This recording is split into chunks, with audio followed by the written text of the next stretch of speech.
Have you ever met someone you thought was gone from your life forever, only to discover that fate had been quietly preparing the most unexpected reunion? I never imagined that the worst night of my life would become the beginning of the greatest blessing I had ever known.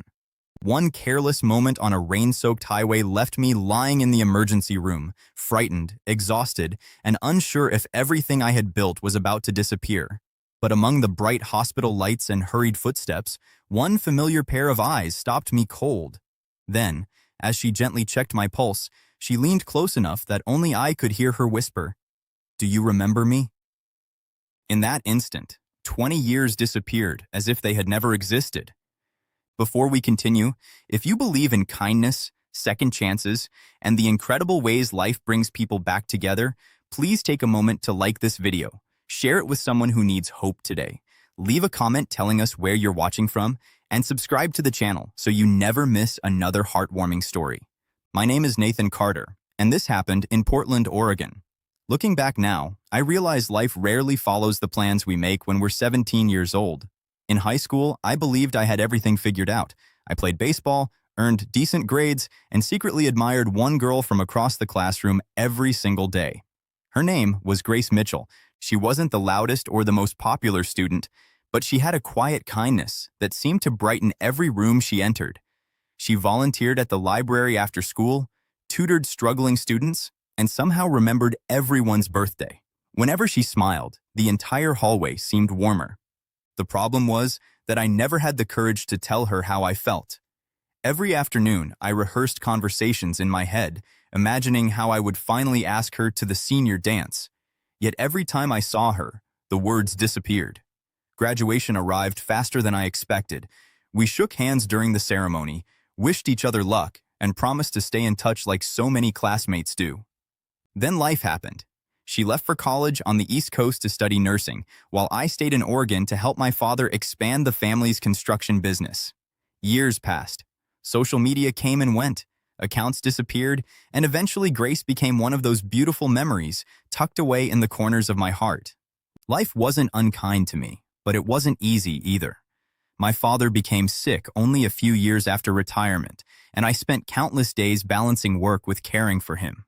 When he passed away, the silence inside our family home felt unbearable.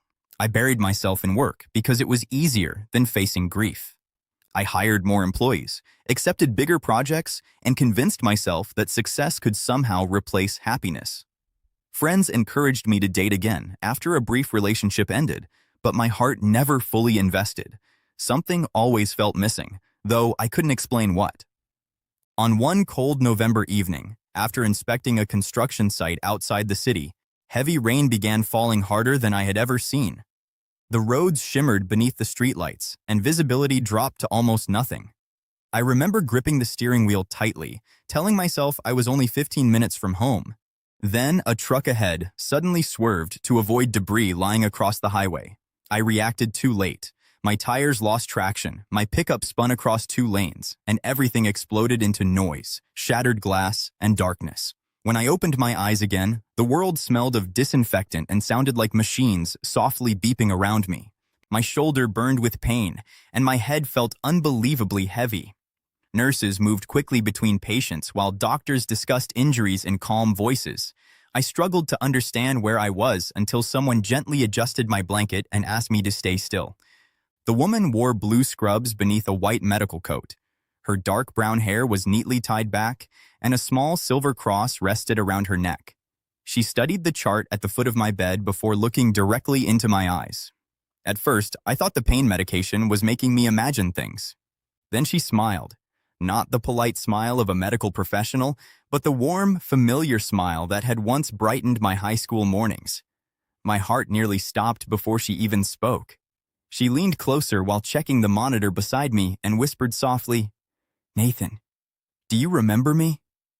It was Grace. For several long seconds, I couldn't answer.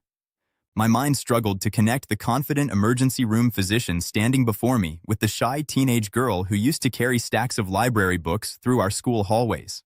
Time had changed us both, but not enough to erase recognition. She laughed quietly when she saw the confusion on my face. She admitted she recognized my name before entering the room, but wasn't completely certain until she saw me. Although years had passed, she said my eyes hadn't changed at all. I wanted to laugh, but my ribs reminded me why I was lying in a hospital bed. Grace explained that my injuries looked frightening, but were thankfully manageable. I had several broken ribs, a fractured collarbone, countless bruises, and a concussion, but there were no life-threatening internal injuries. She assured me I had been incredibly fortunate considering the condition of my truck. Over the next 3 days, Grace checked on me whenever her schedule allowed.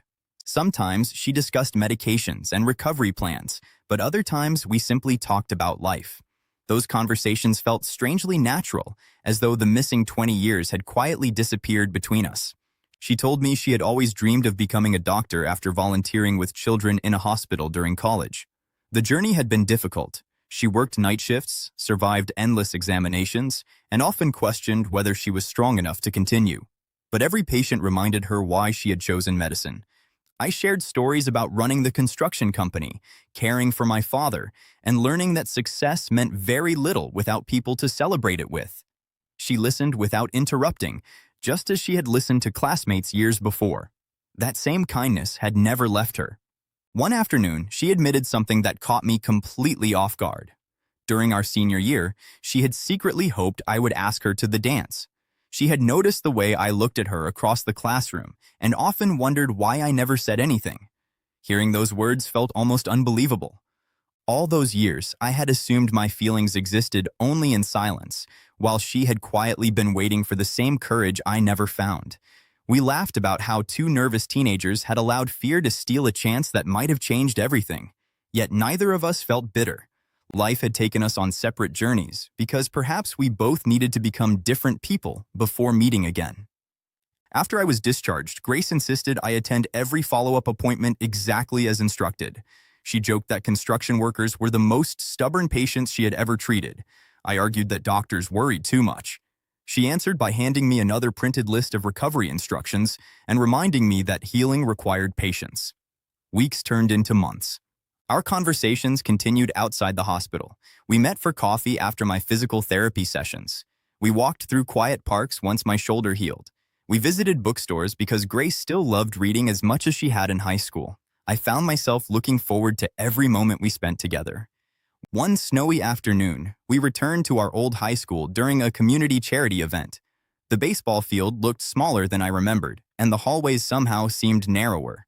We stood outside the old library where I had watched her so many years before. Grace smiled and confessed she still remembered seeing me there almost every afternoon. I admitted something I had carried for 2 decades. I told her I had loved her in high school. She looked at me with tears gathering in her eyes before quietly admitting she had loved me too. Neither of us could change the past, but we no longer needed to. The following spring, I asked Grace to dinner at a small riverside restaurant overlooking the water. As the sun disappeared behind the mountains, I reached across the table and thanked her, not only for saving my life in the emergency room, but for reminding me that hope sometimes arrives when we least expect it. Instead of answering immediately, she slipped a small folded piece of paper into my hand. It was an old senior year program from our graduation ceremony. Inside, written in faded blue ink, were words she had never found the courage to give me. Maybe someday our paths will cross again. I couldn't hold back my tears. 1 year later, surrounded by family, friends, former classmates, and even several nurses from the emergency department, Grace and I stood together in a small church and promised to spend the rest of our lives together. As everyone celebrated, I kept thinking about that terrifying rainy night. What had once seemed like the worst moment of my life had unexpectedly become the doorway to my greatest joy. Life has a mysterious way of returning unfinished stories to us. Sometimes we believe opportunities are gone forever, only to discover they were simply waiting for the right season. Not every reunion ends with a wedding, and not every lost love finds its way back. But every act of kindness, every moment of courage, and every decision to keep believing in tomorrow creates possibilities we cannot yet see. Before this story ends, please leave a comment and tell us, have you ever reunited with someone you thought you would never see again? We'd love to read your story. If this story touched your heart or reminded you that hope can appear even in life's darkest moments, please like this video, share it with someone who needs encouragement today, subscribe to the channel, and leave a heartfelt comment. Your support helps us continue sharing stories that inspire millions of people around the world. As Grace squeezed my hand that evening after our wedding, I realized the most beautiful chapters of life are rarely the ones we plan ourselves. Sometimes they begin beneath harsh hospital lights, after broken dreams, painful losses, and unexpected storms. Sometimes all it takes is one familiar voice whispering, "Do you remember me?"